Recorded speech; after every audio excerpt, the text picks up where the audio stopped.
దేవుడు మనకు ఎన్నో అవకాశాలు ఇస్తూ ఉంటాడు. ఆ అవకాశాన్ని ఎవరైతే పట్టుకొని ముందుకు వెళ్తారో వాళ్ళు జీవితంలో విజయాన్ని పొందుతారు, గొప్పవాళ్ళు అవుతారు, దేవునికి ఇష్టమైన వాళ్ళుగా ఉంటారు. కొంతమంది అవకాశాలు వాళ్ళ చేతికి దొరికిన వాటిని ఎట్లాంటిదంటే చేజార్చుకుంటూ ఉంటారు. ఎన్ని అవకాశాలు దొరికినా అలాగా చేజార్చుకునే వాళ్ళు జీవితంలో అలాగే ఉంటారు. వాళ్ళని మూర్ఖులు అని పిలుస్తుంటాం. ఉదాహరణకి ఒకసారి ఒక వాట్సాప్లో ఒక బొమ్మ చూసాం. ఒకడికి ఒక నిచ్చెన దొరికింది, గోడ ఎక్కాలి. ఏం చేయాలి? గోడ ఎక్కాలి. వాడికి ఒక నిచ్చెన దొరికింది. వెంటనే వాడు ఏం చేశాడు? ఆ నిచ్చెన గోడకి ఇట్లాగా ఆనించేసి దానికి మీద స్టెప్పులు ఉంటాయి కదా, ఆ స్టెప్ బై స్టెప్ పైకెక్కి ఆ గోడ ఎక్కి అవతలకి వెళ్ళిపోయాడు. ఇంకొక వ్యక్తికి కూడా ఇదే అవకాశం దొరికింది. గోడ అడ్డు ఉంది, దాన్ని ఎక్కాలి. ఏం చేయాలి అని ఆలోచిస్తే ఒక నిచ్చెన కనపడింది. ఆ నిచ్చెన వాడు ఎట్లా వేశారంటే గోడకి ఎట్లా వేయకుండా ఇదిగో గోడకి ఇట్లా పండబెట్టేశాడు. మళ్ళీ ఎక్కడానికి ప్రయత్నం చేశాడు, ఎక్కల. అట్లాగే ఎన్ని నిచ్చెనలు వేసినా సరే ఒకదాని మీద ఒకటి వేసుకుంటూ దాన్ని పట్టుకుంటున్నాడు, కానీ అది ఎక్కట్లా కుదరట్లా. అంటే ఇన్ని నిచ్చెనలు ఉన్నా సరే దాన్ని ఎట్లాగా వాడుకోవాలి, దాన్ని ఎట్లాగా ఉపయోగించుకోవాలని అతనికి తెలియలేదు. అతను ఎప్పటిలాగే గోడ యువతలే ఉండిపోయాడు. చాలాసార్లు మన జీవితాల్లో కూడా మనం ఇట్లాగే ఉంటాం. దేవుడు మనకు ఎన్నో నిచ్చెనలు ఇస్తాడు, కాస్త వెక్కి పైకి వెళ్ళడానికి. నిచ్చెన దేనికి ఉపయోగపడుతుంది? పైకి వెక్కడానికి. దేవుడు కూడా మన జీవితాల్లో ఎన్నో అవకాశాలు ఇస్తాడు, కానీ ఒక్క అవకాశాన్ని వాడుకొని జీవితంలో బాగుపడిన వాళ్ళు ఉన్నారు. ఎన్ని అవకాశాలు ఇచ్చినా బాగుపడిపోకుండా అట్లాగే ఉండి వాళ్ళకి ఇచ్చిన అవకాశాన్ని దుర్వినియోగం చేసుకున్న వాళ్ళు ఉన్నారు. బైబిల్లో కూడా మనం అట్లాంటివి చాలా చూడవచ్చు. మన జీవితంలో కూడా మన చుట్టుపక్కల కూడా ఇట్లాంటివి మనం చాలా చూస్తూనే ఉంటాం. తెలివి కలిగిన వాడికైతే ఒక చిన్న అవకాశం దొరకగానే వెంటనే దాన్ని ఉపయోగించుకుంటాడు, అభివృద్ధి చెందుతాడు, బాగుపడతాడు. అదే తెలివి లేని వాడికైతే ఎన్ని అవకాశాలు ఇచ్చినా వాటిని ఇదిగో నిచ్చెనలు కనుక పండబెట్టినట్లుగా ఒకదాని మీద ఒకటి పెట్టినట్లుగా అలాగ పెట్టేస్తాడే తప్ప వాటిని ఉపయోగించుకొని ముందుకు వెళ్ళడం మాత్రం చేయడు. మరి దేవుని వాక్యంలో కూడా ఒక మాట రాయబడి ఉంది. మూర్ఖుడు యొక్క మూర్ఖత్వం అంట రోట్లో వేసి దంచినా సరే పోదంట. ఇది నేను చెప్పేది కాదు, దేవుని వాక్యంలో ఉన్న మాట. మూర్ఖుడి యొక్క మూర్ఖత్వం వాడిని రోట్లో వేసి దంచినా సరే వాడి మూర్ఖత్వం పోదంట. చాలాసార్లు దేవుని విషయంలో మనము ఇట్లాగే ప్రవర్తిస్తూ ఉంటాం. దేవుడు మనల్ని నిజంగా రోట్లో వేసి దంచినా సరే మన మూర్ఖత్వం కొన్నిసార్లు పోదు. ఏమిటి ఆ మూర్ఖత్వం అంటే దేవుణ్ణి గుర్తెరగలేకపోవటం. ఏమిటది? దేవుణ్ణి గుర్తెరగలేకపోవడం. మనకి జీవితాన్ని ఇచ్చింది దేవుడే కదండి. మనం ఇప్పుడు ఆయుష్ పీల్చుకుంటున్నాము, శ్వాస పీల్చుకుంటున్నామంటే దానికి కారణం దేవుడే. నీవు పీల్చుకుంటున్న ఈ గాలి, నీవు నించుంటున్న ఈ భూమి, నీ పైన ఉన్న ఆకాశం, ఇవన్నీ ఎవరి సృష్టి? దేవుని సృష్టి. మరి నీ శరీరం యొక్క నిర్మాణం ఎవరి సృష్టి? దేవుని సృష్టి. మనిషి చాలా కాలం నుంచి ప్రయత్నం చేస్తున్నాడు. మనిషి శరీరాన్ని బాగా తయారు చేసి ఒక కృత్రిమ మానవుణ్ణి సృష్టించాలి అని ఎప్పటి నుంచో శాస్త్రవేత్తలు ప్రయోగాలు చేస్తున్నారు. కానీ ఇప్పటి వరకు కూడా ఆ ప్రయోగాలు సక్సెస్ సాధించలేరు. అంతకుముందు క్లోనింగ్ అనే ఒక ప్రక్రియ వచ్చింది. ఏమిటది? క్లోనింగ్ అంటే ఏమి లేదు, ఒక జంతువు చర్మాన్ని నుంచి కానీ ఒక మనిషి దగ్గర నుంచి కానీ ఒక చిన్న చర్మాన్ని లేదా ఒక చిన్న అణువును తీసుకొని దాన్ని ల్యాబులో పెట్టేసి అభివృద్ధి చేసి దాని నుంచి అదే ఆకారంలో ఉన్న ఒక మనిషిని లేదా ఒక జంతువుని తయారు చేస్తూ ఉంటారు. దాన్ని క్లోనింగ్ అంటాం. కానీ ఆ క్లోనింగ్ కూడా అది ఏం అవసరమైంది? దేవుడు సృష్టించిన ఆ జంతువు యొక్క చర్మం అవసరమైంది, ఆ జంతువు యొక్క కణం అవసరమైంది. అంతేగాని మానవుడు స్వతహాగా ఏది కూడా చేయలేకపోతున్నాడు. కాబట్టి దేవుణ్ణి గుర్తించలేకపోవడమే నిజంగా ఈ లోకంలో మూర్ఖత్వం. దేవుణ్ణి గుర్తిస్తే గనక తప్పనిసరిగా మనకు అందిన అవకాశాన్ని మనము చేజిక్కించుకుంటాం, మన పరిస్థితి నుంచి బయటపడతాం. దేవునికి స్తోత్రం కలుగునుగాక. హల్లెలూయా.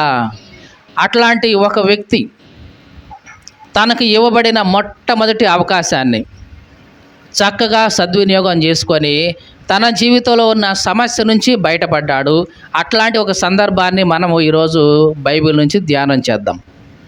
చూద్దాం. బైబిల్ ఉన్న వారందరూ కూడా తెరవండి. యోహాను సువార్త 5వ అధ్యాయం 2వ వచనం నుంచి చదువుతున్నాం. యోహాను సువార్త 5వ అధ్యాయం 2వ వచనం. యెరూషలేములో గొర్రెల ద్వారము దగ్గర హెబ్రీ భాషలో బేతెస్తా అనబడిన ఒక కోనేరు కలదు. దానికి 5 మంటపములు కలవు. ఆయా సమయములకు దేవదూత కోనేటిలో దిగి నీళ్లు కదిలించుట కలదు. నీరు కదిలింపబడిన పిమ్మట అంతటా మొదట ఎవడు దిగునో వాడు ఎట్టి వ్యాధి గలవాడైనను బాగుపడును. గనుక ఆ మంటపములలో రోగులు, గుడ్డివారు, కుంటివారు, కాలు చేతులు గలవారు గుంపులుగా పడి ఉండిరి. ఇక్కడ జరిగిన విషయం ఏంటో జాగ్రత్తగా చెప్తాను, వినండి. యెరూషలేములో గొర్రెల ద్వారం అనే ఒక ద్వారం ఉంది. గొర్రెల ద్వారం అంటే గొర్రెలు పోయే ద్వారం అని కాదు. ఆ ద్వారానికి పేరు ఏంటి? గొర్రెల ద్వారం. ఆ గొర్రెల ద్వారంలో బేతెస్తా అనబడిన కోనేరు ఉంది. కోనేరు పేరేమిటి? బేతెస్తా. ఈ బేతెస్తా అనే పేరుకు అర్థం ఏమిటంటే కరుణాగృహం. ఎటువంటి గృహం ఇది? కరుణాగృహం. కాబట్టి ఈ బేతెస్తా అని పిలువబడిన ఈ కరుణాగృహం, ఆ కోనేరు ఉంది. ఆ కోనేరుకి ఇంకొక పేరు ఏమిటి? కరుణాగృహం. అంటే ఎవరైతే ఆ కరుణాగృహంలోకి ప్రవేశిస్తారో వాళ్ళు స్వస్థత పొందుతారంట. ఎప్పుడు పొందుతారు? ప్రతిసారి కాదు. ఒకానొక సమయం వస్తుంది. ఏ సమయం వస్తుందో తెలియదు. ఆ కోనేటిలోకి ఒక దేవదూత వస్తుంది. వచ్చేసి ఆ నీళ్లు అట్లా కదిలించి వెళ్ళిపోతుందంట. ఏం చేస్తుంది? నీళ్లు కదిలించి వెళ్ళిపోతుంది. ఎప్పుడైతే దేవదూత వచ్చి నీళ్లు కదిలించి వెళ్ళిపోతుందో మొట్టమొదట ఎవడైతే దిగుతాడో, చెప్పండి ఏమిటి? మొట్టమొదట ఎవరైతే ఆ నీళ్ళలోకి దిగుతారో వాళ్ళు ఎట్లాంటి వ్యాధి ఉన్నా సరే బాగుపడిపోయి బయటకు వచ్చేస్తారు. ఇది ఆ కోనేరు యొక్క ప్రత్యేకత. చూడండి, ఒకవేళ ఎట్లాంటి కోనేరే కనుక మన ప్రదేశాల్లో ఉంది అనుకుంటే, మన ప్రాంతంలో ఉంది అనుకుంటే మనం ఏం చేస్తాం? పోయి ముందు అక్కడే తిష్ట వేస్తాం, అక్కడే చాపేసుకుంటాం. అవసరమైతే అన్నం కూరలు అన్నీ కూడా అక్కడికే తెప్పించుకుంటాం. ఎందుకంటే ఎప్పుడు దేవదూత వచ్చిద్దా చూస్తాం. నీళ్లు కదలంగానే ముందు మనమే దిగాలి. ఎందుకంటే మన రోగం పోగొట్టుకోవాలి. మనకే ఎట్లా ఉంటే మరి ఇంకా చుట్టుపక్కల వాళ్ళకి ఎట్లా ఉంటుందో ఒక్కసారి ఆలోచించండి. ఇక అందుకనే ఆ కోనేరుకి మొత్తం 5 మంటపాలు ఉన్నాయి. మంటపాలు అంటే ఒక షెల్టర్ లాంటివి. ఈ 5 మంటపాల్లో చాలామంది వచ్చి రోగులు ఉంటున్నారు. ఎట్లాంటి రోగులంట చదువుదాం ఒకసారి. ఎట్లాంటి రోగులు ఉంటున్నారు అక్కడ? గనుక ఆ మంటపములలో రోగులు, ఎట్లాంటి రోగులంట? రోగులు, గుడ్డివారు, కుంటివారు, కాలు చేతులు గలవారు గుంపులుగా పడి ఉన్నారు. ఎవరెవరు ఉన్నారంట?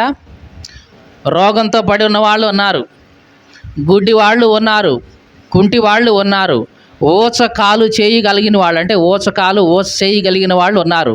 అంటే చెయ్యి ఎండిపోయిన వాళ్ళు, కాళ్ళు ఎండిపోయిన వాళ్ళు ఉన్నారు. ఇట్లా వాళ్ళు గుంపులుగా దాని చుట్టూ ఉన్నారు. కొంతమంది నడవగలిగిన వాళ్ళు నడుచుకుంటూ వచ్చారు. కొంతమంది నడవలేని వాళ్ళు బంధువులు తీసుకొచ్చి వాళ్ళని అక్కడ పెట్టారు. మొత్తానికైతే ఆ మంటపం చుట్టూ ఉన్నారు అందరూ కూడా రోగులు. వీళ్ళందరూ ఎందుకున్నారు? మీరు చెప్పండి, ఎందుకున్నారు? దేవుడు మాకు ఒక అవకాశం ఇస్తాడు. దేవదూత వస్తుంది, తర్వాత నీళ్లు కదిలించి వెళ్తుంది, తర్వాత మేము దిగితే మేము బాగుపడి పోవాలి. అంటే దేవుడిచ్చిన ఆ ఒక్క అవకాశం కోసం కొన్ని వందల మంది ఆ చుట్టూ కూడా కాచుకొని ఉన్నారు. ఆ అవకాశాన్ని సరిగ్గా సద్వినియోగం చేసుకోవాలని. ఎప్పుడు ఇస్తాడు దేవుడు అవకాశం తెలియదు. కాబట్టి అప్పటి వరకు ఎదురు చూస్తూ ఆ మంటపం చుట్టూ ఉన్నారు. ఇక యేసు ప్రభు చేసింది ఏమిటో మనం తర్వాత చదువుదాం. 5వ వచనం చదువుతున్నాం. అక్కడ 38 ఏండ్ల నుంచి వ్యాధి గల ఒక మనుషుడు ఉండెను. యేసు వాడు పడి ఉండటం చూచి, వాడప్పటికి బహుకాలం నుండి ఆ స్థితిలో ఉన్నాడని ఎరిగి, స్వస్థపడగోరుచున్నావా అని వారిని అడిగాడు. చూడండి, ఈ యోహాను సువార్తలో ఈ సందర్భంలో ఎంతమంది రోగులు ఉన్నారు? అక్కడ కొన్ని వందల మంది ఉన్నారు. ఆ వందల మందిలో ఒక రోగి గురించి చెప్తున్నాడు యోహాను. ఆ ఒక రోగి ఎట్లాంటి వాడంట? 38 ఏళ్ల నుండి. ఎన్ని సంవత్సరాల నుంచి చెప్పండి? ఎన్ని సంవత్సరాల నుంచి? 38 ఏళ్ల నుంచి ఎట్లా ఉన్నాడంట? అతను వ్యాధి కలిగి ఉన్నాడు. ఎన్ని సంవత్సరాల నుంచి ఉన్నాడు? 38 సంవత్సరాల నుంచి ఉంటున్నాడు. అంటే ఈ 38 సంవత్సరాల్లో దేవదూత ఒక్కసారి కూడా రాలేదు అసలు. చెప్పండి, ఒక్కసారి కూడా రాలేదా? వచ్చింది, కదిలించి వెళ్ళిపోతుంది. కానీ ఇతను దూకుదాము, బాగుపడదాము అనుకునే టైంలో వేరొకళ్ళు వచ్చి దిగుతున్నారు. అర్రే, అవకాశం పోయింది పో అనుకున్నాడు. మళ్ళీ అవకాశం రాకపోద్దా? మళ్ళీ దేవదూత రాకపోతాడా? నేను దిగపోతానా అని మళ్ళీ అక్కడే ఉన్నాడు. ఈ రకంగా అతని జీవితంలో ఎన్ని సంవత్సరాలు గడిచిపోయినాయి చెప్పండి? 38 సంవత్సరాలు ఇట్లాగే గడిచిపోయినాయి. కానీ తన వ్యాధి మాత్రం బాగుపడలేదు. అవకాశం అయితే వస్తుంది, కానీ దాన్ని అందుకునే లోపల ఇంకొకళ్ళు వచ్చి టక్కును లాక్కొని పోతున్నారు. ఏం చేయాలి? సరే, ఈసారి దొరకకపోద్దా అవకాశం, ఈసారన్నా అవకాశం దొరకకపోద్దా అని అక్కడే ఎదురు చూస్తూ ఉన్నాడు. నిజంగా ఇతని యొక్క ఆశ చాలా గొప్పదనే చెప్పాలి. ఎట్లాంటిది అంటున్నాం? ఆశ నిజంగా చాలా గొప్పది. లోకంలో మనుషులు 2 రకాలు ఉంటారు. ఒకళ్ళు ఆశాజీవులు, ఇంకొకళ్ళు నిరాశాజీవులు. ఆశాజీవులు ఏమనుకుంటారంటే, సరే ఒక అవకాశం పోయింది, ఇంకోసారైనా సరే నాకు అవకాశం దక్కుతుంది, నేను బాగుపడతాను, నేను అభివృద్ధి చెందుతాను, దీని నుంచి బయటపడతాను అని ఎదురు చూసేవాళ్ళు ఒక రకం. మరి కొంతమంది ఉంటారు నిరాశాజీవులు. వీళ్ళు ఒక్కసారి అవకాశం పోయింది అంటే ఇక నా జీవితం ఇంతే, ఇక నా వల్ల కాదు, ఇక నేను బతకటమే దండక, ఈ మాత్రం కాడికి ఉండే కంటే నేను చావడమే మంచిది అని ఆత్మహత్య చేసుకొని చనిపోయే వాళ్ళు ఉన్నారు. వీళ్ళు ఎట్లాంటి వాళ్ళు అంటే నిరాశపరులు, నిరాశ జీవులు. అంటే ఆశ ఉండదు ఇక వాళ్ళ జీవితంలో. బాగుపడదామన్న ఆశ ఉండదు, అభివృద్ధి చెందుదామన్న ఆశ ఉండదు, పరిస్థితులు మారతాయిలే అనే ఆశ ఉండదు. లోకంలో బహుశా ఆ మంటపం చుట్టూ నిరాశవాదులైతే ఎవరు లేరు. మీకు అర్థమైందండి? నిరాశ పడిపోయిన వాళ్ళైతే కనుక వాళ్ళు ఏమైపోయి ఉండేవాళ్ళు? అక్కడి నుంచి ఎప్పుడో వెళ్ళిపోయి ఉండేవాళ్ళు. ఇక రాదులే మనకు అవకాశం, ఎంతమంది ఉంటే ఇక మనం ఏం చేస్తాం, మనకెందుకు వచ్చింది అవకాశం అనుకుని పోయిన వాళ్ళే. కానీ చుట్టూ ఉన్న వాళ్ళందరిలో కూడా ఇతను 38 ఏళ్ల నుంచి ఎదురు చూస్తూనే ఉన్నాడు.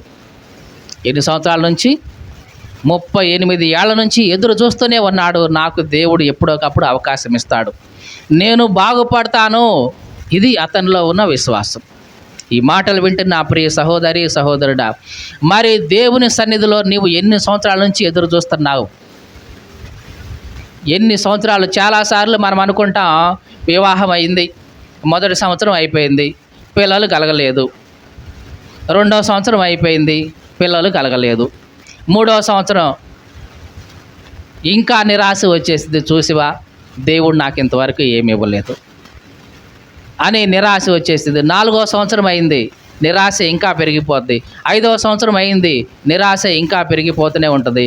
ఇక కొన్ని సంవత్సరాలు గడిచిపోగానే ఇక నాకు పిల్లలు కలగరు, ఇక నేను అనవసరం, ఇక నేను జీవితాంతం గొడ్రాలుగా ఉండాల్సిందే, ఇక అంతే అని ఒక నిరాశ ఊబిలోకి మనిషి వెళ్ళిపోతాడు. అలాగ నిరాశ ఊబిలోకి కనుక నువ్వు వెళితే, దేవుని పట్ల విశ్వాసం లేకుండా కనుక నీవు అట్లా ఉంటే, నిజంగానే నీ జీవితంలో అట్లాగే ఉంటావు. మనిషి జీవితంలో ఏదైతే ఆలోచిస్తాడో, ఏదైతే ఆశపడతాడో అది తప్పనిసరిగా అతనికి దొరుకుతుంది. నువ్వు ఏదైతే ఆలోచిస్తావో అట్లాగే ఉంటావు నువ్వు. నీకు అర్థమైందండి? నేను పెద్ద అయిన తర్వాత ఇదిగో మంచిగా అభివృద్ధి పొందుతాను, ఇదిగో మంచి ఉద్యోగం తెచ్చుకుంటాను, మంచి జ్ఞానం తెచ్చుకుంటాను అని ఎప్పుడైతే నువ్వు ఇట్లా అనుకుంటావో, నీకు తెలియకుండానే నువ్వు అట్లాగే తయారవుతావు. కానీ నా వల్ల కాదు ఇది, నేను చేయలేని ఇది అని ఎప్పుడైతే నీలో ఇట్లాంటి మాటలు బయటకు వస్తుంటాయో, నిజంగా నువ్వు అట్లాగే మారిపోతావు చివరికి. నీకు అర్థమైందండి ఈ మాట? ఇది సైకలాజికల్గా కూడా ఇది నిజమే. నువ్వు ఏదైతే కనుక నేను చేయగలను అనుకుంటావో అది నువ్వు చేసి తీరుతావు. ఈరోజు కాకపోయినా రేపైనా సరే చేస్తావు. ఏదైతే కనుక ఇది నా వల్ల కాదు, ఇది నేను చేయలేను అని ఎప్పుడైతే నువ్వు ఎట్లాంటి నెగిటివ్ మాటలు వాడావో, నీకు తెలియకుండానే నువ్వు ఆ పని చేయలేవు, అంతే. కాబట్టి ఈ వ్యక్తి నెగిటివ్గా ఆలోచించుకోలేదు, పాజిటివ్గా ఆలోచించుకున్నాడు. 38 ఏళ్ల నుంచి అక్కడే ఉన్నాడు. నేను బాగుపడతాను, దేవుడు నాకు ఈ అవకాశం ఇస్తాడు అని నమ్మాడు. ఈ మాటలు వింటున్న ఆ ప్రియ సహోదరి సహోదరుడా, మరి నీ జీవితంలో ఇటువంటి ఆశాజీవిగా నీవు ఉన్నావా? ఇట్లాంటి విశ్వాసం నీకుందా? ఇదిగో దేవుడు నన్ను బాగు చేస్తాడు, దేవుడు నా ఇంటి పరిస్థితి బాగు చేస్తాడు, ఇదిగో దేవుడు నా అప్పుల బాధల నుంచి నన్ను విడిపిస్తాడు, ఈరోజు కాకపోయినా రేపైనా సరే నాకున్న ఈ సమస్య నుండి నేను బయటపడతాను. అది ఎటువంటి సమస్య అయినా కావచ్చు, నీ ఆరోగ్యానికి సంబంధించిన సమస్య కావచ్చు, లేదా నీ అప్పుల బాధలకు సంబంధించిన సమస్య కావచ్చు, లేదా నీ జీవితంలో నిన్ను పీడిస్తూ ఉన్న శోధనలు కావచ్చు, ఇరుకులు ఇబ్బందులు కావచ్చు, ఏవైనా సరే విశ్వాసంతో ఎదురు చూడు. ఏమి చేయాలి? విశ్వాసంతో ఎదురు చూడు. తప్పనిసరిగా దేవుడు నీకు కూడా ఒక అవకాశం ఇస్తాడు. తప్పనిసరిగా నీవు ఆ పరిస్థితి నుంచి బయటపడతావు. దేవునికి స్తోత్రం కలుగునుగాక. హల్లెలూయా.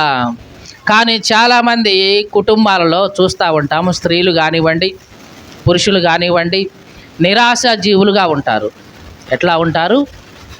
నిరాశా జీవులు. ఇక మాకేమీ జరగదు, 10 సంవత్సరాలు అయింది పెళ్ళి అయిపోయి, ఇంతవరకు పిల్లలే మాకు కలగలేదు, ఇక మాకు పిల్లలు కలగరులే, ఇక దేవుడు మాకేమీ చేయలేదు. చూసావా, మేము దేవునికి ఎంత నమ్మకంగా ఉన్నాం, ఎంత ప్రార్థన చేసుకుంటున్నాం, అయినా సరే దేవుడు చూసా మాకు ఎట్లా చేశాడు అని ఒక నిరాశ ఊబిలోకి వెళ్ళిపోతూ ఉంటారు. కానీ దేవుడు చేస్తాడు, మాకు చేయగలడు అనే ఒక ఆశ, విశ్వాసం నీలో ఉంటే దేవుడు తప్పనిసరిగా చేస్తాడు. దేవునికి స్తోత్రం కలుగునుగాక. హల్లెలూయా. మనకందరికీ బాగా తెలుసు ఎలిజబెత్. ఎవరంటున్నాం? ఎలిజబెత్. లూకాసు వార్త మనకి 1వ అధ్యాయంలో మనం చూస్తే ఎలిజబెత్ గురించి మనం చదువుదాం ఒకసారి. 5వ వచనం. యోదియా దేశపు రాజైన హేరోదు దినములలో అబియా తరగతిలో ఉన్న జకర్యా అని ఒక యాజకుడు ఉన్నాడు. అతని భార్య అహరోను కుమార్తెల్లో ఒకతే, ఆమె పేరు ఎలిజబెత్. వీరిద్దరూ ప్రభు యొక్క సకలమైన ఆజ్ఞల చొప్పున, న్యాయ విధుల చొప్పున నిరపరాధులుగా నడుచుకొనుచు దేవుని దృష్టికి నీతిమంతులై ఉన్నారు. ఎలిజబెత్ గొడ్రాలైనందున వారికి పిల్లలు లేకపోయిరి, మరియు వారిద్దరూ బహుకాలము గడిచిన వృద్ధులైరి. చూడండి, ఇక్కడ ఒక యాజకుడి గురించి మాట్లాడుతున్నాడు. ఆ యాజకుని పేరేమిటి? జకర్యా. అతని భార్య పేరేమిటి? ఎలిజబెత్. వీళ్ళిద్దరూ వివాహమైన దగ్గర నుండి, ఎప్పటి నుంచి?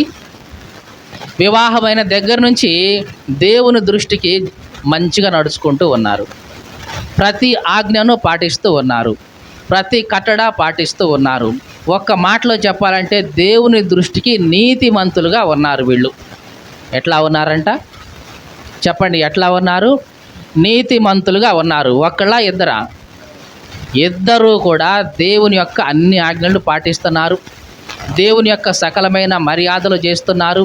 యథార్థంగా ఉంటున్నారు, నీతిగా ఉంటున్నారు. దేవుడే చెప్పాడు వాళ్ళ గురించి, నిరపరాధులుగా నడుచుకుంటున్నారు వీళ్ళు అని.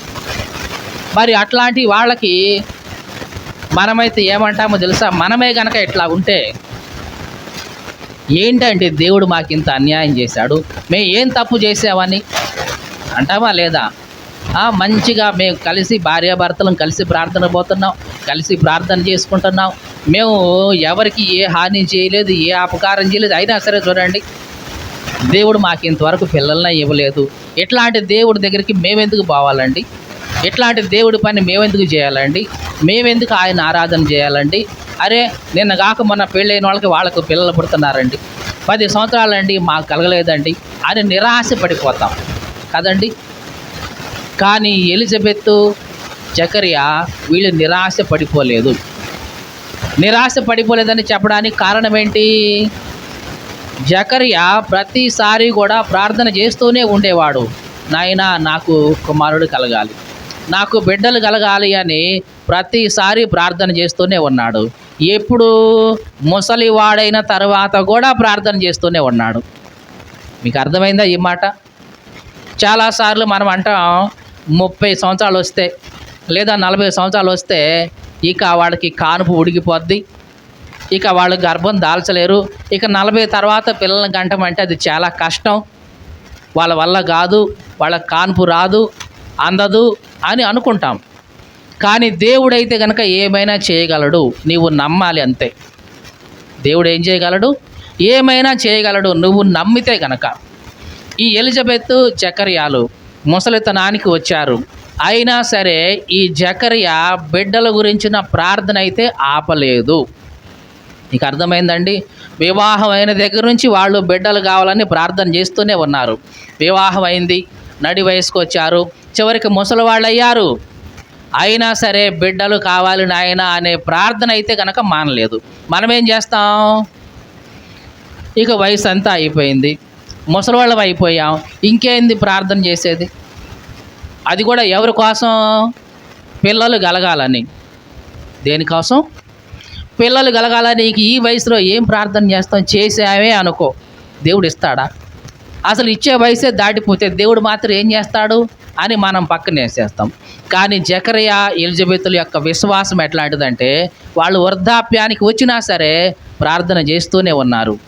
దేవుడు వాళ్ళను చూశాడు, పరీక్షించాడు, వృద్ధాప్యం వరకు పరీక్షించాడు. ఒకానొక సమయం వచ్చింది, అప్పుడు దేవదూత ప్రత్యక్షమైంది జకర్యాకి. ఏమని చెప్తుందో చదువుదాం.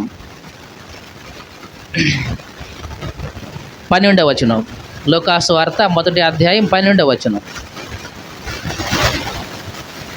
11 నుంచి.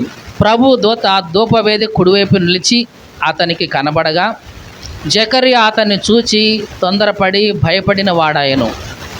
అప్పుడు ఆ దూత అతనితో, జకర్యా భయపడకుము, నీ ప్రార్థన వినబడింది, నీ భార్య అయిన ఎలిజబెత్ నీకు కుమారుణ్ణి కంటుంది, అతనికి యోహాను అని పేరు పెడతాం. దేవదూత ఏమంటుంది?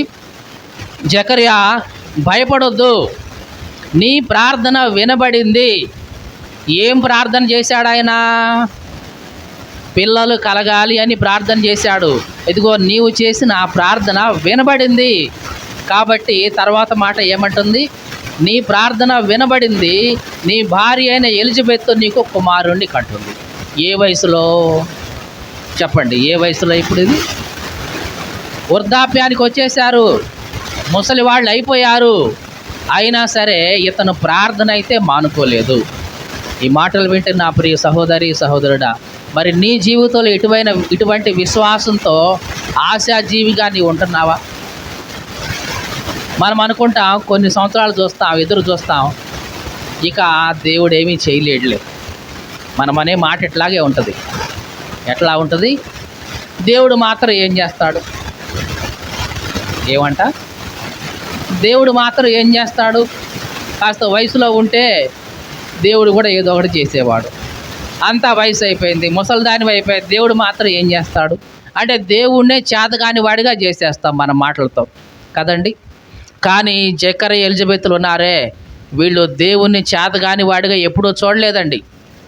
వృద్ధాప్యం వచ్చింది, అయినా సరే ఇతని ప్రార్థన అయితే ఆపలేదు. నాయనా, నేను ముసలివాడిని అయితే ఏంటి, నువ్వు చేయగలవు కదా, ఒకప్పుడు చేసావు కదా నువ్వు. ఎవరికి? అబ్రహాముకి, శారాకి, వాళ్ళు ముసలివాళ్లే, అయినా సరే నువ్వు వాళ్ళకి పిల్లల్ని ఇచ్చావు కదా, నువ్వు చేయగలవనయ్యా, నేను నమ్ముతా అని ముసలితనం వచ్చినా సరే ప్రార్థన చేస్తూనే ఉన్నాడు. దేవుడు ఆ విశ్వాసాన్ని వమ్ము చేయలేదండి. మీకు అర్థమైందా? నీవు కంటిన్యూగా ప్రార్థన చేస్తూ ఉంటే నీ ప్రార్థనని వృధాగా పోనిచ్చేవాడు కాదండి. నీ విశ్వాసాన్ని, నీ నమ్మకాన్ని వమ్ము చేసే దేవుడు కాదండి. అవసరమైతే నీ కోసం ఆయన పరిస్థితులన్నిటినీ మార్చేయగలడు. వృద్ధాప్యం అయితే ఏంటి, నీకు కావలసిన బలం ఇవ్వగలడు, శక్తి ఇవ్వగలడు, అవసరమైతే సంతానాన్ని కూడా నీకు ఇవ్వగలడు. కానీ నువ్వేం చేయాలి? విశ్వాసంతో ముందుకు కొనసాగిపోతూనే ఉండాలి. చుట్టుపక్కల నుంచి ఎన్నో మాటలు వస్తూ ఉంటాయి, ఎన్నో విధాలుగా వాళ్ళు అంటారు, గాయపరుస్తూ ఉంటారు. వాటన్నిటిని కూడా నువ్వు పట్టించుకోకూడదు. దేవుడు నీకు ఇచ్చిన విశ్వాసాన్ని ముందు కొనసాగుతూ అట్లాగే వెళ్ళిపోతూ ఉండాలి. జకర్యా ఎలిజబెత్ అలాగే వెళ్ళారు. దేవుడు వాళ్ళ విశ్వాసాన్ని వ్యర్థం చేశాడా? చేయలేదండి. వాళ్ళ నమ్మకాన్ని వమ్ము చేశాడా? అట్లాగే గుడ్రాలుగా ఉండేలాగా చేశాడా?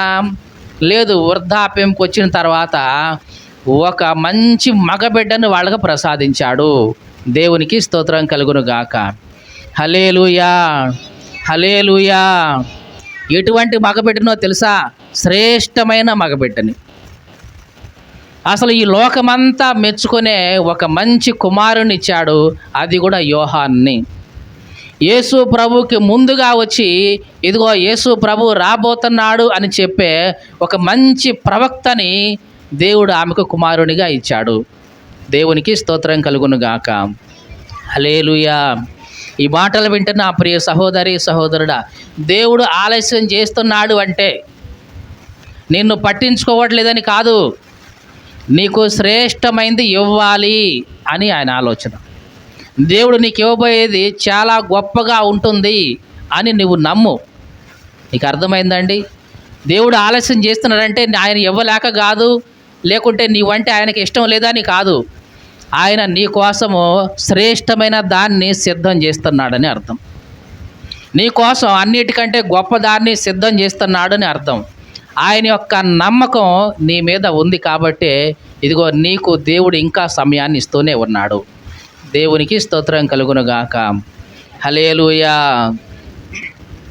కాబట్టి జకర్యా ఎలిజబెత్ వృద్ధాప్యంలో కూడా వాళ్ళ ఆశని అయితే చంపుకోలేదు. అదే ఆశతో ప్రార్థన చేశారు, సంతానాన్ని కూడా పొందుకున్నారు. ఇక మనం చదవబడిన వాక్యానికి వస్తే ఈ వ్యక్తి ఎన్ని ఏళ్ళ నుంచి ఉన్నాడు ఈ మంటపంలో? చెప్పండి, ఎన్ని సంవత్సరాల నుంచి? 38 సంవత్సరాల నుంచి అట్లాగే ఉన్నాడంటే అతనిలో ఎంత ఆశ ఉందో. ఈ సంవత్సరమైనా బాగుపడతా, ఈ సంవత్సరం కాకపోయినా ఈ సంవత్సరమైనా బాగుపడతా, కాబట్టి నాకు నమ్మకం ఉంది దేవుడు చేస్తాడని ఒక నమ్మకంతో ఆ మంటపంలో అక్కడే ఉన్నాడు. 38 సంవత్సరాలు అదే నమ్మకంతో ఉన్నాడు. ఆ నమ్మకాన్ని యేసు ప్రభు చూశాడు. తన హృదయంలో ఉన్న నమ్మకాన్ని, తన హృదయంలో ఉన్న ఆ విశ్వాసాన్ని యేసు ప్రభు చూసి తానే స్వయంగా యేసు ప్రభు దగ్గరికి వచ్చాడు. యేసు ప్రభువే దగ్గరగా వచ్చాడు. వచ్చి అతన్ని చూసి, అబ్బాయి, స్వస్థపడాలి అనుకుంటున్నావా, స్వస్థపడగోరుచున్నావా అని అడిగాడు. ఈయన ఎన్నో సంవత్సరాల నుంచి విశ్వాసంతో ఉన్నాడు. యేసు ప్రభు ఎవరో ఆయనకు తెలియదు. బహుశా యేసు ప్రభు ఎవరు? ఇతను ఏ దేవదూత కోసం అయితే ఎదురు చూస్తున్నాడో ఆ దేవదూతనే పంపించిన ఆయన ఈయన. అర్థమైందా? ఆ కోనేటిలోకి ఒక దేవదూత వచ్చి నీళ్లు కదిలిస్తుందని చెప్పాం కదా, ఆ దేవదూతని పంపించే ఆ దేవుడే వచ్చాడు. ఈ సంగతి పాపం అతనికి తెలియక, అబ్బాయి స్వస్థపడాలనుకుంటున్నావా అని అంటే యేసు ప్రభు ఒకవేళ దగ్గరుండి సహాయం చేస్తాడేమో అని ఈయన అంటున్నాడు. అయ్యా, నాకైతే ఆశ ఉంది, స్వస్థపడాలని అనుకుంటున్నాను, కానీ దేవదూత వచ్చి నీళ్లు కదిలించగానే ఎవరో ఒకళ్ళు దిగిపోతున్నారయ్యా, నీవు గనక నాకు సహాయం చేస్తే, అందరికంటే ముందుగా నేనే దిగటానికి నువ్వు నాకు సహాయం చేస్తే గనక నాకు మేలు చేసిన వాడు అవుతావయ్యా, నాకు ఆశ ఉంది, నేను బాగుపడతా అని. అందుకోసమే 38 సంవత్సరాల నుంచి ఇక్కడే ఉన్నాను, దయచేసి మీరు నాకు సహాయం చేస్తే. ఎప్పుడు ఆ దేవదూత వచ్చి నీళ్లు కదిలించినప్పుడు నన్ను గనక ఆ కోనేటిలోకి దించడానికి మీరు నాకు సహాయం చేస్తే ఇది నేను బాగుపడతానయ్యా అని అంటే యేసు ప్రభు అన్నాడు. చదువుదా ఆ మాట ఇప్పుడు. యోహాను సువార్త 5వ అధ్యాయం 8వ వచనం. యేసు నీవు లేచి నీ పరుపెత్తుకొని నడువమని వానితో చెప్పగా వెంటనే వాడు స్వస్థత నొంది తన పరుపెత్తుకొని నడిచెను. దేవునికి స్తోత్రం కలుగునుగాక. హల్లెలూయా. ఈ వ్యక్తి అనుకుంటున్నాడు, యేసు ప్రభు గనక నాకు తోడుగా ఉండి నా పక్కనే ఉండి ఆ దేవదూత వచ్చి నీళ్లు కదిలించినప్పుడు నన్ను గనక దాంట్లోకి దించితే బాగుపడదామని అనుకుంటున్నాడు. కానీ యేసు ప్రభు, బాబు ఇంత ప్రాసెస్ అవసరం లేదు, ఇంత అవసరం లేదు, దేవదూత వచ్చేదాకా ఎదురు చూడాల్సిన పని లేదు, ఆ దేవదూతను పంపించిన నేనే ఉన్నాను, నా మాట వింటే చాలు నీకు స్వస్థత వస్తుంది అని, నీవు లేచి నీ పరిపెత్తుకొని నడువు అని. లేవలేకే కదయ్యా ఇన్ని సంవత్సరాలు ఎక్కడ ఉంది అని అనలేదు ఆయన. మనమైతే ఏమంటాం, నీకు ఒంట్లో బాగలేదనుకో, అమ్మ లేచి నడువు అని అంటే, అయ్యా నడవగలిగే శక్తి ఉంటే నేను ఎందుకు ఉండేదాన్ని అంటామా లేదా? అంటామా లేదా? కానీ ఈయన అట్లా అనలేదు. యేసు ప్రభు ఎప్పుడైతే మాట చెప్పాడో వెంటనే నమ్మాడు. నమ్మి లేవడానికి ప్రయత్నం చేశాడు, లేచాడు. లేచి పరుపెత్తుకున్నాడు, పరుపు చుట్టుకున్నాడు, ఇక వెళ్ళిపోయాడు ఇంటికి. దేవునికి స్తోత్రం కలుగునుగాక. హల్లెలూయా. ఎన్నో సంవత్సరాల నుంచి ఎదురు చూశాడు, దేవదూత కోసం ఎదురు చూశాడు. కానీ ఆ దేవదూతను పంపిన దేవుడే తన దగ్గరికి వచ్చాడు. దేవునికి స్తోత్రం కలుగునుగాక. ఈ మాటలు వింటున్న నా ప్రియ సహోదరి సహోదరుడా, ఎదురు చూడు నీ జీవితంలో, విశ్వాసంతో ఎదురు చూడు. పరిస్థితులు నీకు కొన్నిసార్లు ప్రతికూలంగా రావచ్చు, పరిస్థితులు కొన్నిసార్లు నిన్ను భయపెట్టవచ్చు, పరిస్థితులు కొన్నిసార్లు నీకు ఇదిగో బాధాకరంగా ఉండొచ్చు. కానీ విశ్వాసంతో ఉండు, ఎదురు చూస్తూ ఉండు, తప్పనిసరిగా నీ ఆశ నెరవేరుతుంది. ఈ వ్యక్తి 38 ఏళ్ల నుంచి ఎదురు చూస్తూనే ఉన్నాడు. చూశాడు. ఒకానొక రోజు దేవుడే ఇతని దగ్గరికి వచ్చి, అబ్బాయి స్వస్థపడగోరుతున్నావా? అవునయ్యా, ఆశ అయితే ఉంది, కానీ నెరవేర్చేవాళ్ళు నాకు దగ్గరలో లేరు, మీరు సహాయం చేస్తే నాకు బాగుపడతా అనుకున్నాడు. యేసు ప్రభు అన్నాడు, ఇక ఆ దేవదూత కోసం నువ్వు ఎదురు చూడాల్సిన పని లేదు. ఏమి లేదు, ఇక ఆ దేవదూతతో నీకు పని లేదు. ఇదిగో ఆ దేవదూతనే పంపించిన దేవాతి దేవుని నేనున్నాను, నా మాటే నీకు స్వస్థతనిస్తుంది. లేచి నీ పరిపెత్తుకో, నడు అన్నాడు. ఇతను ఏమీ అడ్డు చెప్పలేదు, నమ్మాడు. ఇదిగో ఈ వ్యక్తి చెప్తున్నాడు అంటే తప్పనిసరిగా నేను ఇది చేయగలను అనుకున్నాడు. ఇక లేచాడు. దేవుని యొక్క మాటలోనే శక్తి ఉందని అర్థమైంది. పరిపెత్తుకున్నాడు, చుట్టుకున్నాడు, శుభ్రంగా తన ఇంటికి వెళ్ళిపోయాడు సంతోషంగా.